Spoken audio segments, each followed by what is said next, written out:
The modest lavender farm, a swath of purple splendor, was the sanctuary of Emily Carter. At 57, Emily seemed to wear her age like one of the lightweight scarves that always adorned her neck, both as an accessory and a shield.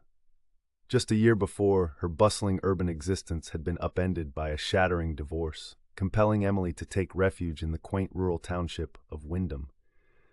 Upon her arrival, the townsfolk had been gently inquisitive, a stark contrast to the impersonal curiosity she'd grown accustomed to in the city.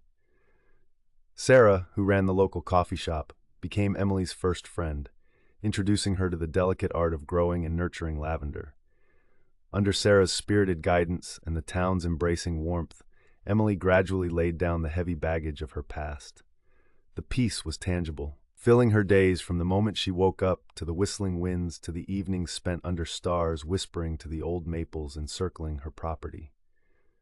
The farm became a canvas upon which she painted new dreams, with lavender as her muse. But life has a rhythm, a pace Emily had come to respect. And one balmy summer afternoon, as she pruned the edges of her flourishing lavender beds, a peculiar man with a backpack and a worn-out hat wandered up the dirt road to her farm.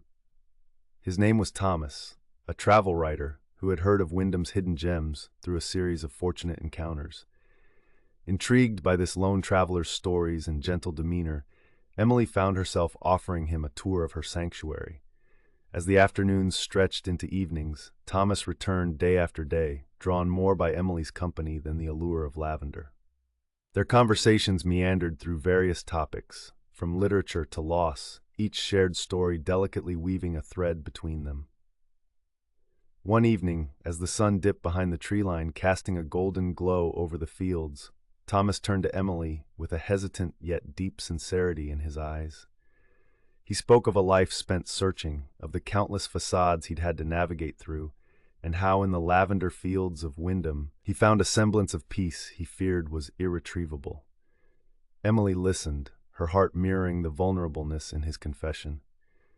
It dawned on her that her sanctuary could be more than just a refuge from her own past hurts. It could be a healing ground for wanderers like Thomas. The idea fluttered in her like a newfound hope. Weeks turned to months, and with each passing season, the relationship between Emily and Thomas deepened. Together, they launched Lavender Talks, weekend gatherings where people came to share stories, heal, and connect.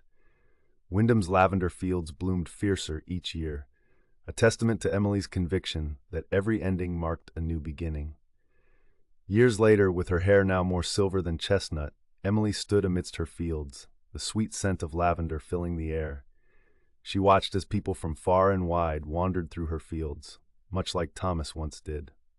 Her heart swelled with pride and a profound sense of fulfillment, understanding now more than ever that sometimes the very act of opening one's heart and home could mend the tiniest fractures of the human spirit. As Wyndham's Lavender Queen, as some affectionately called her, she smiled, knowing she'd cultivated far more than just lavender. She had cultivated a community, a family built not from blood, but from the bonds of shared stories and rebirths. In the hues of purple that stretched under Wyndham's skies, Emily found not only peace but a purpose, casting shades of lavender love far beyond the reaches of her little farm.